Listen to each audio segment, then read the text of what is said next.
quando le reni mro dal campo salì. El mundo muestro. La estreria, vido luz santa en la juderia que había de nacer. L'émission sur le judéo-espagnol présentée par la charmante Bella Lustig. Bonjour Merci. Bella. Comment Bonjour, vas-tu? charmante Léa. Merci, je te renvoie le compliment. Bella, aujourd'hui tu as des invités. Absolument, et je suis vraiment heureuse de les recevoir.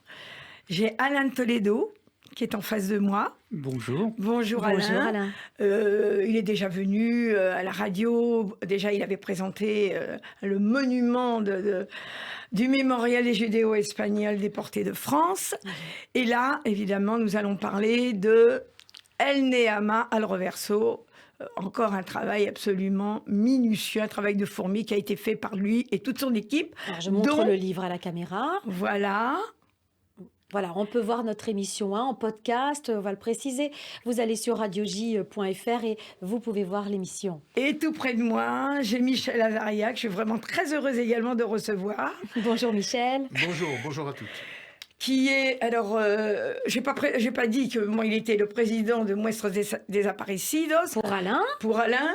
Et Michel, il est président maintenant de JEAA, qui signifie judéo-espagnol à Auschwitz. Donc, grâce à lui, nous avons une plaque à Auschwitz pour la mémoire des judéo-espagnols qui, de temps en temps, on oublie malgré tout. C'est vrai. Et là, je trouve que c'est un travail vraiment utile et nécessaire. Donc, merci beaucoup d'être venu. Je suis ravie de vous recevoir. Et j'ai eu entre les mains ce dictionnaire. Alain me dira que c'est plutôt un vocabulaire. Absolument. C'est pas le premier, il y en a eu d'autres, mais celui-là est très différent des autres. Ils vont nous expliquer pourquoi tous les deux. Et avant tout, je vais peut-être demander à Michel de nous dire le pourquoi et surtout de nous parler de Joseph Neama, puisque c'est quand même la référence. C'est lui qui a fait quand même la première encyclopédie qui est absolument inouïe du judéo-espagnol. Alors Michel, à toi la parole. Merci Bella, merci. Alors, Neama, c'est quand même quelqu'un de très connu encore aujourd'hui, parce que c'est d'abord une personnalité à Salonique. Tout à fait. C'est vraiment la personnalité de Salonique. Et d'ailleurs, il s'inscrit bien dans son siècle. Il est né en 1881 et il représente bien cette bourgeoisie qui est tombée amoureuse de la langue française. Il a été éduqué à l'Alliance israélite universelle. Et d'ailleurs, il fait partie de la première promotion des élèves envoyés à Paris. Il a été tellement brillant que quand il est revenu, il est devenu professeur à l'Alliance israélite universelle, puis directeur de l'Alliance israélite de Salonique. Il a fait partie du comité de Paris, un des rares professeurs à faire partie du comité, donc loin en Grèce, à faire partie du comité parisien. Et puis il a consacré toute sa vie à plusieurs choses. C'est un homme vraiment incroyable parce qu'il est vraiment polymorphe. Il est beaucoup de choses. Il est écrivain, il est banquier, il est influenceur, on dirait aujourd'hui. Il fait de la politique. Il est représentant de sa communauté. C'est un homme extraordinaire. Historien également. Et bien sûr, un historien. Non, mais c'est une référence dans notre monde judéo-espagnol. Quand on parle de Neama, tout de suite, quand même, les oreilles se tendent. Ce qui est rare, c'est quelqu'un qui est à la fois un intellectuel et un homme d'affaires. Ça, c'est pas fréquent. C'est pas fréquent. Et donc, il a donc été un homme d'affaires très brillant, d'ailleurs. On dit même qu'il était assez dur en affaires. Il était banquier. D'ailleurs, quand il est revenu de Bergen-Belsen, on le décrit dans les journaux comme le banquier Neama. Bon. Alors, je vais être assez rapide quand même sur ce qu'il a écrit, mais il a écrit beaucoup de choses. Il a écrit en particulier sur l'histoire de Salonique. Ça, c'est, je pense, son livre le plus connu sur l'histoire de Salonique. C'est un grand spécialiste de l'histoire de Salonique. Et puis, il a écrit ce dictionnaire. Alors, ce dictionnaire, ce qui est extraordinaire, c'est qu'il a fait à la fin de sa vie, mais tard. Il a commencé à l'écrire réellement à 80 ans. C'est incroyable. Incroyable. Et en souvenir de sa mère, en fait. Parce qu'il dit, moi, je voulais rappeler les expressions qu'utilisait ma mère, ma grand-mère, ma famille. Et d'ailleurs, quand il avait des problèmes de mémoire peut-être, eh ben, il écrivait à ses amis pour leur qu'ils demander. confirment. Ce qu'on fait nous aussi, hein. Oui, tout à fait. Ce qu'on fait nous aussi, quand on ne Ouais. sait pas, on demande. Et donc, il a écrit ce dictionnaire, qui est plus qu'un dictionnaire, en fait. C'est une encyclopédie, C'est une en fait. encyclopédie parce que Parce qu'il y ça a des raconte... déclinaisons, il y a des proverbes. Et puis ça raconte la vie de Salonique, surtout. Tout à fait. Ça raconte la vie de Salonique, et c'est peut-être le reproche, si on peut lui faire un reproche, c'est peut-être un peu trop orienté Salonique comme langue, hein, par rapport à la langue utilisée en Turquie ou en Yougoslavie. Mais bon, c'est le C'est parti très pris. similaire. Donc, Mais c'est très similaire. absolument. C'est des nuances, c'est des Oui, nuances, tout c'est à des fait. nuances. Et donc, ce que je voudrais dire en terminant, c'est que vous retrouverez une biographie dans le livre El Naama El Reverso, et et vous retrouverez aussi des lettres écrites par ces petites filles qu'on a contactées, qui ont un souvenir ébloui de leur grand-père. c'est une transmission Et formidable. c'est une transmission extraordinaire. Elles sont oui. extrêmement fières. L'une est devenue une grande journaliste et l'autre une grande architecte. Formidable. Alors Alain, je vais peut-être m'adresser à toi. Quel a été le déclic, la motivation pour créer ce nouveau vocabulaire? Parce que ça n'a rien à voir par rapport à tous les dictionnaires qui existent de Perarchia, etc. Tu peux nous en parler? Oui, oui, bien sûr. Juste un petit mot avant pour compléter ce qu'a dit Michel. Dans ce qu'il a écrit, il y a aussi le fameux In Memoriam, parce que évidemment, il a eu la chance d'être parmi les quelques rescapés Avec le rabbin Molcho. avec le rabbin. Avec le Molcho. rabbin, oui. Oui, bien sûr. Ouais. Alors, du fait de sa nationalité espagnole, hein, puisque les Espagnols de Salonique ont été envoyés à Bergen-Belsen et non pas à Auschwitz, donc Ouais, heureusement. voilà, ça fait quelques rescapés.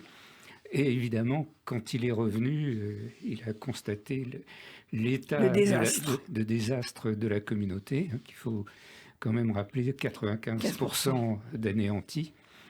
Et donc, il a fait tout ce travail immense.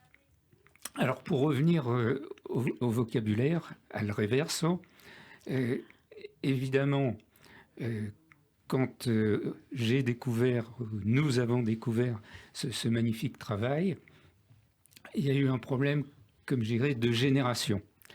Parce que, évidemment, ceux qui ont été éduqués en judéo-espagnol, l'idée, c'était de passer du judéo-espagnol au français. Tout à fait. C'est souvent ça. La génération précédente. Pour nous, nés en France, avec des parents qui parlaient entre eux judéo-espagnol, mais pas du tout avec les enfants qui étaient éduqués en français et dont l'objectif était de devenir des bons petits Français, n'est-ce pas? Le problème à la lecture de ce magnifique travail, c'était ah oui, mais alors quand on a un mot français, comment trouver le mot judéo-espagnol qui Absolument, correspond? c'est la question qu'on se pose. Donc, c'était, il faut le rappeler aussi, parce qu'on a parlé de l'immense personnage qui était Joseph Nehama. Il y a un autre immense personnage qui est Chaim Vidal Sefira. Bien sûr. C'est lui qui m'a fait découvrir le Nehama et m'est venu à l'idée, mais il manque la partie français judéo-espagnol. Et donc une idée très simple, pour pas dire très simpliste, parce que je dirais, heureusement, j'étais pas linguiste. Je pense qu'un linguiste n'aurait jamais fait ça. Je me suis dit, il faut le mettre à l'envers. C'est une excellente idée, parce que c'est un dictionnaire qu'on peut avoir en permanence, quoi. Et donc... Très utile, c'est très utile. Oui, très très utile, Très absolument. utile. Surtout pour les nouvelles générations qui entendent des petits mots comme ça, ils se disent tiens, ça veut dire quoi? Oui.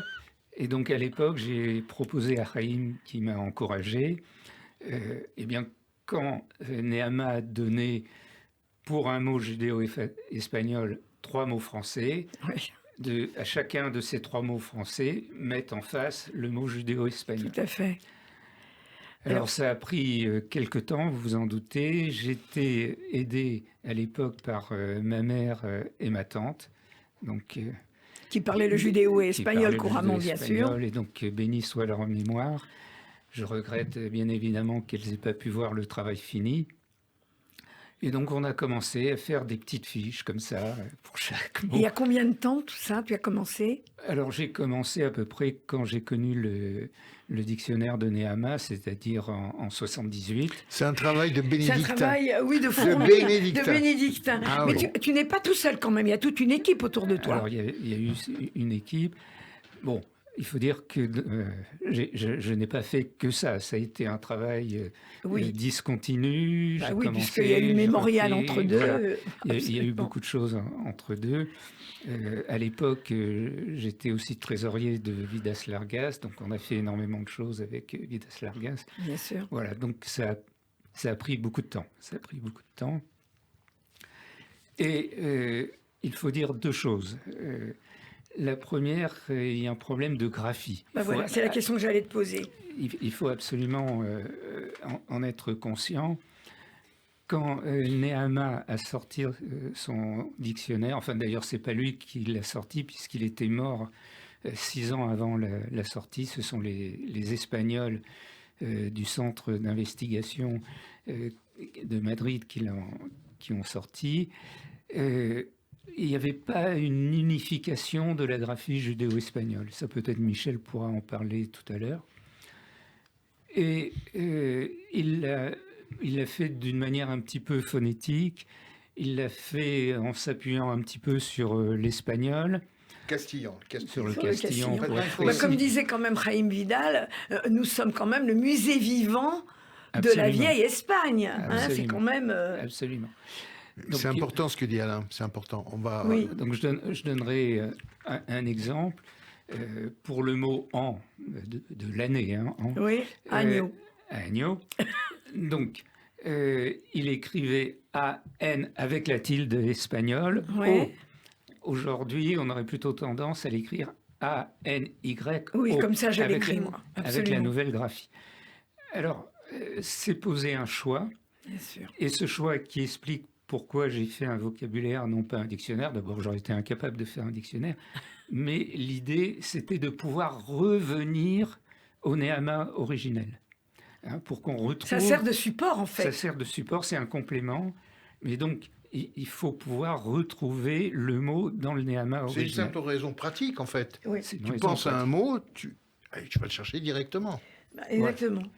Voilà. Et on a la prononciation. On a la Voilà. C'est ça prononciation. qui est très important parce que les accents toniques dans le judéo-espagnol, c'est très différent du français. hein. Ouais. Donc, on a les accents. Il y a aussi quelques mots, enfin plusieurs, avec des petits chapeaux, un peu, je dirais, à la turque. Ouais. Hein, le tche, Voilà, le je, exactement. etc. Bon. Donc, pour avoir toutes les explications, vous avez parlé, Michel a parlé de cette encyclopédie. Hein, C'est un monument, hein, vraiment. il faut savoir que parfois, pour un mot, Il y a Il y a- une page. il y a des fois 4 pages, Ouais, c'est vrai. C'est écrits la en, vie à Salonique. écrits Voilà. en tout Ah non, mais c'est petit. passionnant, hein. C'est Tout la petit. vie, la vie. Donc, ça peut se lire en soi. Donc, il était pour moi très important de retourner au Nehama. C'est pour ça, al reverso, le Nehama. Mais oui, parce que Alors, moi, voilà. je vois même mes enfants, ils me disent ah mais comment on dit en judéo-espagnol? Et ben voilà. Voilà. Alors moi j'avais une question pour tous les trois. Aujourd'hui, qu'est-ce qu'on peut dire du judéo-espagnol? Est-ce qu'il est beaucoup parlé? Est-ce que ça a repris? Est-ce que ça a évolué depuis plusieurs années? Parce que vous êtes là pour la maintenir Pour vivante, la cette pérennité, langue. oui, de la langue. En dehors des associations, est-ce que vous pensez, est-ce que vous sentez que dans certaines familles, il y a cette reprise un peu, ou pas pour le moment? Moi, je pense que oui, quand même, parce que je vois aussi que il y a quand même des étudiants qui suivent. Il y a des étudiants. Parce que grâce à Aujourd'hui- Jaime Vidal Sefira, il y a eu a été créée la chaire de judéo-espagnol. C'est pas rien. Donc on lui doit énormément. C'est la première chaire dans l'ère contemporaine, hein, Voilà. Donc du judéo-espagnol. Et un ouvrage comme celui-ci, Oui. c'est un ouvrage qui va permettre Absolument. le langage courant, voilà, finalement. absolument. L'apprentissage de la langue aussi. L'apprentissage Hein, pour répondre à ta pour question. une langue au quotidien. Au quotidien. Moi, je voudrais revenir sur peut-être la graphie, hein, puisque Oui. les gens peuvent se poser la question de quoi on parle là. en réalité, on avait un gros problème entre judéo-espagnol du monde entier, hein, c'est-à-dire judéo-espagnol de France, des États-Unis, Oui. d'Israël, parce qu'on n'écrivait pas de la même façon, on ne retranscrivait pas de la même façon, Oui. en lettres latines. Et il faut reconnaître que c'est grâce à Moshe Shaoul, hein, Oui, à- de à Aki qui- Yerushalayim. de Aki en Yerushalayim, Israël, oui. qu'on a obtenu cette unification de la langue. Et ça, je pense que c'est très important. Parce que maintenant, aujourd'hui, on écrit tous de la même façon. C'est pas la graphie Et ça utilisée par permet les... le développement aussi. Et ça de la- permet le développement. Mais est-ce qu'il y a eu quand même une transcription par rapport à l'écriture Rachi? Parce que quand même, Non, mais oui, c'est sûr que c'est en caractère latin. En caractère latin. Voilà, mais ce qui est c'est ça. important, c'est que Alain a dit on a gardé la graphie d'âme. Bien sûr, Oui. on ne pouvait pas faire autrement. Parce que sinon, on ne peut pas retrouver le mot. Hein. ben oui. Mais aujourd'hui, la graphie utilisée, c'est la graphie d'Aki Yerushalayim. Mais c'était tout à fait normal. Moi, je me rappelle d'en avoir parlé avec Alain, et je lui ai donné raison. On ne peut pas faire autrement. Sinon, on ne peut pas retrouver le mot. Donc, c'est très important de revenir à l'origine, à la façon graphique d'écrire. Alors, on n'a pas donné un détail d'importance. Où Oui. est-ce qu'on va pouvoir le trouver Eh ben ça voilà. Ah, mais ça, c'est. Alors, on va le trouver évidemment à l'association que préside Alain. C'est Muestros Desaparecidos, c'est-à-dire nos disparus. Oui. 47 boulevard Voltaire, 11e. Paris 11e. Paris 11e. Vous notez bien. Donc, On Muestros Desaparecidos, 47 boulevard Voltaire, Paris 11e. Est-ce qu'on peut avoir peut-être un numéro de téléphone pour vous contacter et pour l'avoir peut-être plus facilement, non? Non, Ça se fait sur place. Mais est-ce Oui, qu'on peut transmettre un mail, par exemple? Oui, alors, il y a le mail de l'association, Voilà. muestros.desaparecidos, On peut peut-être épeler. @gmail.com. Alors, Muestros, M-U-E-S-T-R-O-S, il y a un point. Ouais. Desaparecidos, D-E-Z-A-P-A-R-E-S-I-D-O-S. Très important. Oui, c'est important. Parce qu'il suffit d'une petite erreur et on peut... Et le mail ne passe pas. Donc, à l'association, on peut Non. trouver ce livre, Voilà. Alain. Et aussi dans certaines librairies, Et au mémorial. celle du Mémorial, Très important celle également. du musée d'art L'histoire et du- d'histoire du judaïsme, et aussi librairie du Temple. Voilà, Donc on peut le trouver un peu partout. Je voulais quand même juste parler... Vous avez encore quelques projets? Ah si, on a un projet, mais je ne sais pas si on pourra en parler, c'est l'anglais aussi, passer à l'anglais. hein. Ah, bah voilà. alors, J'allais vous le suggérer, j'allais dire c'est dommage oui, qu'il ne soit pas également en anglais pour qu'il traverse un peu l'Atlantique. Ça a été la réaction au moment de la sortie de ce livre. Parce qu'il faut dire qu'il y a beaucoup de locuteurs aux États-Unis aussi. hein. Bah, évidemment, Hein, à Seattle, dans l'État de Washington, en Floride. exactement. Et donc, eux, ils sont demandeurs de l'anglais. Donc ce serait peut-être un projet... Ça serait peut-être À moyen envisageable. terme. Oui. Alain se demande, mon Dieu, combien de travail Voilà. encore je vais Je voulais devoir dire faire. aussi, juste avant de clore, qu'il y a quand même la traduction en judéo-espagnol d'Edmond Cohen qui a participé, qui est formidable également dans le... alors, oui, j'ai dit tout à l'heure, j'avais deux choses à dire, donc je voudrais quand même parler de la seconde. Oui, Il faut remercier ici une stambouliote, Oui. Güler Orgun, très bien, oui. que j'ai Absolument, connu qui grâce figure à- également, qui avait dans les grâce préfaces. à Michel, parce que n'étant pas spécialiste de la langue, quand même, j'ai fait tout ça sans connaître parfaitement la langue, il fallait que quelqu'un relise tout et corrige. Oui, ça, c'est Et- un travail Et Güler minutieux. a fait un travail absolument Bénévole. Bénévole. en plus, Magnifique. absolument incroyable. Donc un grand merci, il ne faut pas l'oublier. Voilà. Donc n'oubliez pas, c'est bientôt les fêtes de Hanouka. C'est un très Alors joli c'est cadeau. un c'est superbe vrai. cadeau à Ah offrir ouais. à vos enfants, petits-enfants. Et Franchement, Une il est dernière- magnifique. Une dernière petite question. Et quelqu'un qui ne sait pas du tout le judéo-espagnol, pour commencer cette langue, Ah bah, il y a des cours quelques maintenant. conseils. Il y a des cours. Ah oui, absolument. Il y a Bon, des cours bah, de ça- judéo-espagnol dans le cadre d'Aki À Estamos. Estamos fait des cours. Voilà. Ah oui, absolument. À Vidas Largas peut-être. Ils vont peut-être décider d'en faire. Il y a Henriette aussi. Il y a l'INALCO. Il y a l'Inalco. C'est quand Là, il même... faut déjà avoir un certain niveau, peut-être. Peut-être. Non, mais il y a un Et niveau puis, débutant aussi. Le niveau débutant. Ociété, qui est, qui était notre ancien point de ralliement rue Papincourt. Henriette aussi donne des cours de temps en temps là-bas. Donc, et cet ouvrage sera Ah extrêmement mais oui, non mais ça, il le important. faut absolument. El Neama Un al livre de chevet, Reverso. un livre de- Un livre de chevet, chevet. à lire, à relire, à garder, El parce qu'il va Neama. répondre à toutes vos questions en fait. Et puis si vous avez l'autre encyclopédie de Nehama, alors vous pourrez développer. Oui, il le faut absolument, bien sûr. Il faut les deux quoi en fait. Complément, bien sûr. Merci infiniment. On arrive au terme de l'émission. Alors, je rappelle que nous étions en compagnie, bien sûr, de Bella Lustig pour cette émission El Mundo Muestro et Alain de Toledo, Michel Azarea pour parler de cet ouvrage El Neama al Reverso. L'éditeur Alain, C'est Muestros des c'est Muestros Muestro des Oui, des c'est- Aspas. auto-édité. Auto-édité. Auto-édité. Alors pour clore, évidemment, j'ai choisi la voix tellement authentique de Yoram Gaon, Avreste et Abajour. Ah Voilà. ouais, très bien. Un vrai plaisir. Magnifique. Merci, au À revoir. bientôt et À merci bientôt. beaucoup. Merci Au revoir. d'être venu. Merci Au revoir. Léa. Voilà. À très bientôt. Merci Bella. Avrieste